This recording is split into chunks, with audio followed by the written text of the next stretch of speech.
जोहार, जय हिंद। आज के वीडियो में हम लोग देखेंगे कि मॉनसून क्या है और मॉनसून चूंकि हमारे भारत के लिए लाइफ लाइन है और मॉनसून के वजह से ही हमारी अर्थव्यवस्था है।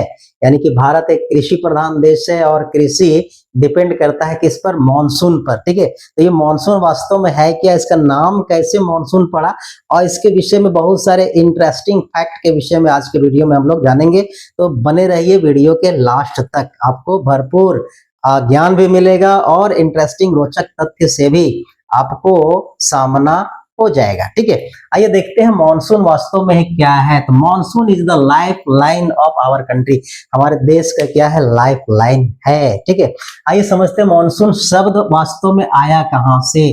पहला क्वेश्चन है कि मॉनसून शब्द क्या भारतीय है?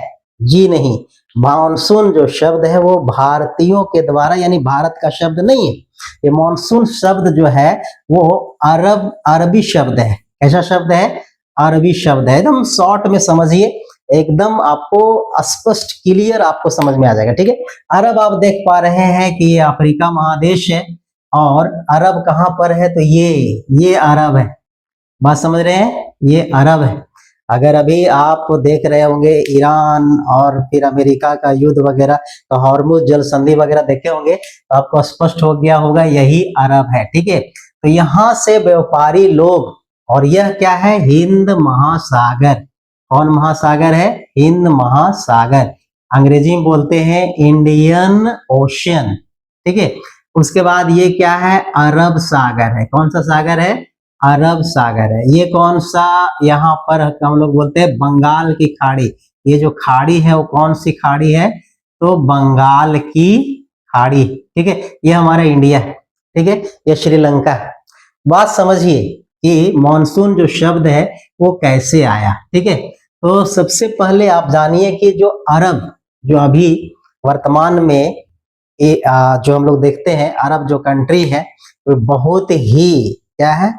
अमीर हो चले हैं। ठीक है, और हमारा देश उनके बनिस्बत कहीं ना कहीं कमजोर सा नजर आता है। ठीक है, तो बात करते हैं कि प्राचीन भारत या मध्यकालीन भारत में उस समय अरब का जो देश हुआ करता था, अरब का जो कंट्री हुआ करता था, अरबियन देश मतलब वही यूएई, सऊदी अरब, ओमान, यमन।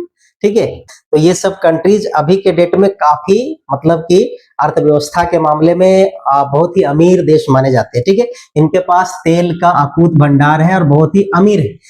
लेकिन बात करते हैं प्राचीन और मध्यकालीन भारत की, तो उस समय हमारा देश काफी मजबूत था। हमारा देश सोने का चिड़िया कहलाता था और अरब वाले जो थे वे व्यापारी थे। ठीक है, वे व्यापार करने के लिए ये हिंद महासागर के रास्ते से या अरब सागर के रास्ते से कहाँ आया करते थे? हिंदुस्तान आया करते थे। ठीक है, तो हिंदुस्तान में अरबी लोग कहाँ कहाँ बिजनेस करते थे वो समझिए। अरबी यहाँ से निकलते थे हिंद महासागर अरब के सागर को लांघते हुए नाव के माध्यम से या उनके पास जो भी साधन होगा उसके माध्यम से वे यहाँ से अरब से निकलते थे और भारत में कहाँ आते थे? तो मुख्य रूप से वे 3 जगह से व्यापार करते थे। पहला व्यापार वे करते थे, यहाँ पर देखते हैं, यहाँ पर इस जगह पे केरल है। ठीक है, यहाँ पर क्या है? केरल है। ठीक है, यहाँ से केरल से करते थे। उसके बाद ये देख रहे हैं ये गुजरात का तट है। ठीक है, ये गुजरात वाला तट है। ये गुजरात का ये काठियावाड़ जगह है। उसके बाद ये वाला पार्ट जो है ये वाला यहाँ से यहाँ कोंकण तट कहलाता है। क्या कहलाता है? कोंकण तट। ठीक है, और केरल का जो तट था वो मालाबार तट था। मालाबार तट। ठीक है, केरल का जो कोस्टल एरिया है वह क्या था? मालाबार का तट। ठीक है, तो अरबी लोग जो थे व्यापार करने के लिए वे, क्योंकि ये जो पश्चिम घाट है, इधर क्या है? पश्चिम घाट है। ठीक है, इधर पश्चिम घाट है। ठीक है, तो इस क्षेत्र में ही वे लोग आकर के व्यापार करते थे। तो अरबी लोग जब आते थे तो केरल किस चीज का व्यापार करने के लिए जाते थे? तो केरल जाते थे वे लोग खास करके मसाला का व्यापार करने के लिए। हमारे देश का जो मसाला है और खास करके केरल का वो क्या है? गोल मिर्च है, जिसको हम लोग बोलते हैं गोलकी बोलते हैं, काली मिर्च। उसके बाद आपका दालचीनी हो गया, बड़ी इलायची हो गया, छोटी इलायची हो गया, उसके बाद विभिन्न प्रकार के तेज पत्ता वगैरह आप लोग सब जानते हैं कि हमारे देश में कितने जायकेदार और कितने सुगंधित मसाले होते हैं। तो उन मसालों का व्यापार करने के लिए अरबी लोग कहाँ जाते थे? तो अरबी लोग केरल के तट पर यानी मालाबार के तट पर जाकर के वहां से ये मसाले का व्यापार करते थे, वो मसाला यहाँ से ले जाते थे। ठीक है, उसके बाद कहाँ जाते थे? कोंकण तट पर जाते थे, कोंकण यहाँ के आसपास। ठीक है, ये कोंकण तट है। ठीक है, तो कोंकण तट से ये क्या क्या का व्यापार करते थे? तो कोंकण से ये लोग कीमती लकड़ियां, खास करके सागवान की लकड़ियां, चंदन की लकड़ियां, और फिर क्या होता था, हाथी वगैरह हो गया। ठीक है, हाथी का भी यहाँ से व्यापार करते थे। और सबसे इंटरेस्टिंग बात, यहाँ से कोंकण तट से इस आसपास में, कोंकण जो तट है मतलब कोंकण के आसपास में क्या मिलता था? बहुत ही ज्यादा मात्रा में इमली मिलता था। ठीक है, इमली हम लोग जो खाते हैं इमली, ठीक है, वो अरब में बहुत ही मतलब कि प्रसिद्ध है। और सिर्फ अरब में ही नहीं बल्कि यूरोप में भी काफी फेमस है। ठीक है, हमारे देश की इमली। तो वास्तव में जो इमली होता था उसको ये अरबी लोग बोलते थे, क्या बोलते थे? तमार ए हिंद। ठीक है, जो क्या बोलते थे? तमार ए हिंद। और अरबी लोग अपने साथ क्या लाते थे? उस समय का जो व्यापार पद्धति था वो पैसा का लेन देन नहीं होता था। ठीक है, सामान के बदले सामान, मतलब इसको बोलते हैं विनिमय, है ना, सामग्री का विनिमय करते थे, विनिमय पद्धति था, एक्सचेंज करते थे। हम आपको ये दे दिए, आप हमको ये दे दिए। तो भारत को ये लोग जो देते थे, ठीक है, कुछ देते भी थे और कुछ भारत से ले भी जाते थे। तो जब ले जाते थे, क्या ले जाते थे? केरल से मसाले ले जाते थे। कोंकण से क्या क्या ले जाते थे? कोंकण से कीमती लकड़ियां ले जाते थे, हाथी दांत वगैरह ले जाते थे। और सबसे बड़ी बात है कि इमली ले जाते थे। तो अरबी लोग इमली को क्या बोलते थे? तमार ए हिंद। और साथ में ये अरबी लोग अपने साथ खजूर लाते थे। ठीक है, तो खजूर को ये लोग बोलते थे तमार ए अरब। क्या बोलते थे? तमार ए अरब, तमार ए अरब। तमार ए अरब का मतलब हुआ खजूर। क्या हुआ? खजूर। और तमार ए हिंद, हिंद मतलब हमारा देश, तमार ए हिंद मतलब क्या हुआ? इमली। तो ये क्या करते थे? यहाँ से कोंकण तट से इमली जब ये लोग खा करके टेस्ट करके देखे तो खट्टा मीठा बहुत ही मजेदार लगा, तो इसको पसंद आ गया। तो यहाँ से इमली पूरा बोरा में लाद लाद करके ये लोग ले जाते थे। और ये व्यापार मुख्य रूप से कहाँ करते थे? तो यूरोप में जाके करते थे। ठीक है, ये व्यापार, अपना व्यापार अरबी लोग हिंदुस्तान से जो सामान ले जाते थे वो कहाँ ले जाते थे? यूरोप ले जाते थे, यूरोप में जाकर के बेचते थे। तो इमली को ये लोग ले जाते थे कहाँ? यूरोप। यूरोपियन लोग भी जब खाया, अंग्रेज लोग, तो मजा आ गया। ठीक है, तो चूंकि इस इमली को जो अरबी लोग थे वे बोलते थे तमार ए हिंद। ठीक है, और जब यूरोप में चला गया तो यूरोप में ये भाषा अपभ्रंशित हो गया। अब इसको बोलते हैं तमार ए को गायब कर दिए, यूरोपीय लोग बोल नहीं पाते थे तो इसको बोलने लगे तमार, तमार हिंद। ठीक है, क्या बोलने लगे? तमार हिंद। और लास्ट में यही अंग्रेजी वर्ड बन गया, कौन? टामारिंड। तमार हिंद और तामारिंड। ठीक है, तो अभी इमली का अंग्रेजी क्या होता है?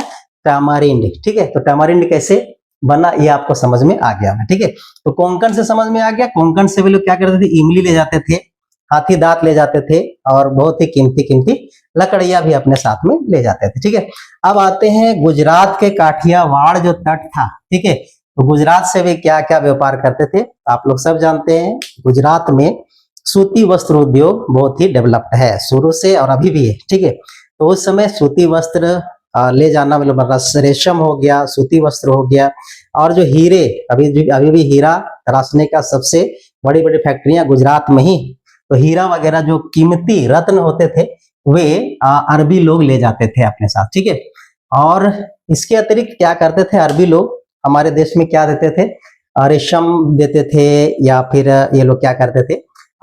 खजूर ला करके हम लोग को देते थे। तो वे लोग भी कुछ कुछ सामान यहाँ पर देते थे। ठीक है, अब क्या होता था कि जो अरबी लोग चूंकि मुस्लिम धर्म को मानने वाले थे, तो वे लोग जब हिंदुस्तान में आए तो धीरे धीरे व्यापार के साथ साथ उन्होंने क्या किया? इस्लाम धर्म का भी प्रचार प्रसार शुरू कर दिया। ठीक है, तो इस्लाम धर्म का प्रचार उन्होंने कहाँ किया? सबसे पहले केरल में किया। ठीक है, एकदम शांतिपूर्ण तरीका से, कोई लड़ाई झगड़ा किसी प्रकार का कोई बात ही नहीं था। ठीक है, तो यहाँ पर आए और इन्होंने इस्लाम धर्म का प्रचार किया। और 7वीं शताब्दी में, कब? 7वीं शताब्दी में इन्होंने भारत का पहला मस्जिद, ठीक है, पहला मस्जिद खोला। तो 7वीं शताब्दी में सबसे पहले इन्होंने क्या किया? केरल में ही भारत का सबसे पहला मस्जिद खोला और उस मस्जिद का नाम था चेरामन जुम्मा। ठीक है, तो चेरामन जुम्मा पहली मस्जिद है हमारे हिंदुस्तान का जो कि कहाँ खोला गया था, स्थापित किया गया था, केरल में। किनके द्वारा स्थापित किया गया था? अरबियों के द्वारा। ठीक है, तो ये बात आपको समझ में आ गया। तो वास्तव में जो ये अरबी लोग जो व्यापार करने के लिए हमारे देश तक आते थे, समुद्री रास्ते का सहारा लेकर के आते थे, तो होता क्या था कि मई जून के आसपास अचानक, ठीक है, हवा का रुख बदलने लगता था। आप लोग को पता होगा कि जो हमारे देश में मानसून आता है, ठीक है, तो हवा का रुख बदलने लगता था। हवा का रुख किधर से बदलता था? तो हिंद महासागर से हवा उठता था, ठीक है, और किधर जाता था? ये हिंदुस्तान की तरफ जाता था। ठीक है, तो ये अचानक जो हवा के रुख में जो बदलाव होता था, ये साल दर साल इसको क्या करने लगे, इसको बहुत ही मतलब कि स्टडी करने लगे और इस पर मतलब चिंतन करने लगे, बहुत ध्यान से इसकी गहनता पूर्वक सर्वेक्षण करने लगे। ठीक है, कि हर एक साल लगभग जून के आसपास में, जून के फर्स्ट वीक में हिंद महासागर से हवा उठता है और सीधे कहाँ जाता है? इंडिया में जाता है, और इंडिया में जाकर के क्या करता है? बहुत ही बारिश करवाता है। ठीक है, तो इन्होंने अपने भाषा में इस वायु को, ठीक है, जिससे वर्षा होता था, उसको उन्होंने बोला मौसिन। क्या बोला? मौसिन। ये MOUSIN, अरबी भाषा में बोला मौसिन। और यही मौसिन आगे चल के हमारे देश में क्या कहलाया? मॉनसून कहलाया। तो मॉनसून समझ में आ गया कि हमारा इंडियन शब्द नहीं है, किसने दिया था?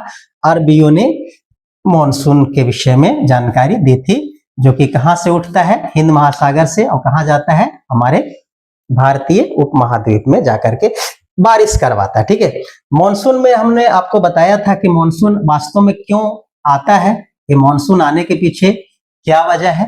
तो मॉनसून आने का वजह है कि मई जून के आसपास, कब?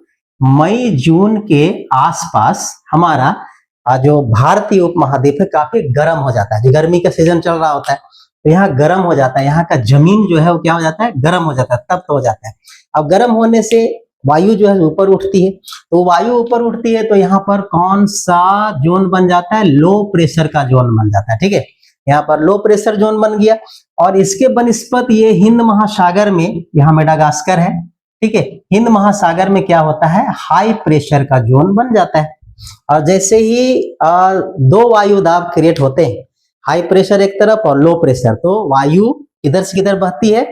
हाई प्रेशर से लो प्रेशर की ओर बहने लगती है। तो यहाँ से नमी युक्त वायु जो है हाई प्रेशर से लो प्रेशर, लो प्रेशर कहाँ है? हिंदुस्तान में है। तो यहाँ पर ये वायु जो है चलने लगती है, यानी मानसूनी वायु यहाँ से चलने लगती है। क्योंकि ये दक्षिण में है और ये पश्चिम में पड़ता है, इसीलिए इस मानसून को बोलते हैं दक्षिण पश्चिम मानसून। ठीक है, अब आइए, ये मानसून जो उठती है, ठीक है, ये हिंद महासागर से उठती है, यहां से मानसूनी हवा गया, यहां से मानसूनी हवा गया, तो ये दो धारा में, दो शाखाओं में बट जाता है। ठीक है, एक शाखा जो है इधर अरब सागर है, तो एक शाखा को बोलते हैं अरब सागर शाखा, और दूसरा ये बंगाल की खाड़ी है, ये वाला रीजन बंगाल की खाड़ी है। ठीक है, बंगाल की खाड़ी है, तो दूसरी शाखा जो बढ़ती है वो बंगाल की खाड़ी। ठीक है, तो बंगाल की खाड़ी तरफ से जो मानसूनी हवा चलती है, और यहाँ पर क्या है ना, यहाँ पर, तो यहाँ पर जो है म्यांमार पड़ता है। म्यांमार में अराकात की पहाड़ी है। कौन सी पहाड़ी? अराकात पहाड़ी है। ठीक है, तो ये अराकात की पहाड़ी से ये मानसूनी पवन टकराता है, और टकरा करके इधर भाग जाता है, जो कि हिमालयन क्षेत्र में पहुंच जाता है। ठीक है, तो हिमालयन क्षेत्र में पड़ने वाले जितने भी राज्य हैं, उन सभी में क्या होता है? बारिश होना शुरू हो जाती है। ठीक है, और इधर से ये जो अरब सागर वाला जो शाखा जो चलती है, तो अरब सागर वाला शाखा केरल से होते हुए, केरल है ना, कर्नाटक, महाराष्ट्र, गुजरात, ये सब सीमाओं में क्या करता है? बारिश करवाती है। ठीक है, अब जो ये हमारा जो अरब सागर वाला शाखा है, और इधर से जो मुड़ा, कहां से मुड़ा? तो अराकात की पहाड़ी से, म्यांमार से जो मुड़ा, वो पवन जो मुड़ा, और इधर से यानी बंगाल की खाड़ी वाली शाखा, और इधर से अरब की सागर वाली शाखा, दोनों जाकर के पंजाब हरियाणा के आसपास में टकरा जाता है, तो और जोरदार बारिश होती है। और यहाँ टकराने के वजह से ही हमारे उत्तर प्रदेश, दिल्ली, बिहार, झारखंड में बहुत ही झमाझम बारिश होती है। ठीक है, तो आपको समझ में आ गया ये हमारा दक्षिण पश्चिम मानसून से है ना, किस प्रकार से हमारे देश में पानी यानी कि बरसात होती है। ठीक है, अब क्या होता है, लगभग सितंबर अक्टूबर के आसपास, ठीक है, क्योंकि जो समुद्र वाला जो पवन आगे गई, समुद्री वाला जो पवन ऊपर जा करके जो इधर जो बारिश करा रही है, तो हमेशा उसमें पानी तो नहीं रहेगा, धीरे धीरे ये मानसूनी पवन जो है कमजोर पड़ने लगता है। ठीक है, अब कमजोर पड़ने लगता है तो फिर बारिश भी धीरे धीरे कम हो जाती है, तो सितंबर अक्टूबर के आसपास पानी कम हो जाती है। ठीक है, मानसूनी वायु कमजोर हो जाती है, तो यहाँ से फिर क्या होता है, ये वायु इधर से हिमालय से होते हुए बंगाल की खाड़ी तरफ से आती है।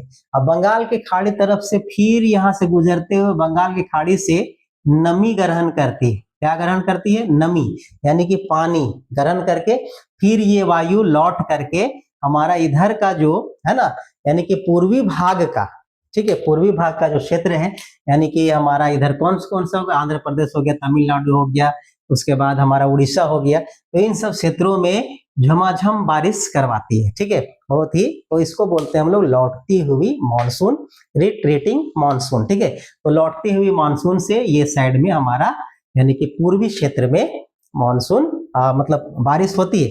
तो जो पूर्वी लौटती हुई मानसून से जो बारिश होती है उसको बोलते हैं, चूंकि उत्तर से किधर जा रहा है, पूरब की ओर, तो इसको बोलते हैं उत्तर पूरब मानसून। मतलब लौटती हुई मानसून का दूसरा नाम क्या है? उत्तर पूरब मानसून। और जो हिंद महासागर से उठने वाली जो मानसूनी हवा है उसको क्या बोलते हैं? दक्षिण पश्चिम मानसून। क्लियर ना? तो इस प्रकार से मानसून जो है हमारे देश में बारिश लाती है, और हमारे देश का लाइफ लाइन जो है, क्योंकि कृषि पर हमारा देश कंप्लीटली आश्रित है और हमारी अर्थव्यवस्था भी कृषि प्रधान अर्थव्यवस्था है, इसीलिए हमारा जो मानसून है वह इस देश के लिए लाइफ लाइन बोला जाता है। तो आज के लिए बस इतना ही। उम्मीद करता हूँ वीडियो बहुत अच्छी तरह से समझ में आ गया होगा। अगर वीडियो अच्छा लगता है तो कृपया हमारे जो यूट्यूब चैनल है उसको जरूर सब्सक्राइब करें, और फेसबुक में देख रहे हैं तो लाइक कमेंट शेयर कर दें। किसी प्रकार सलाह हो तो जरूर कमेंट करें। मिलते हैं नेक्स्ट वीडियो में बहुत जल्द, तब तक के लिए नमस्कार, जोहार, जय हिंद।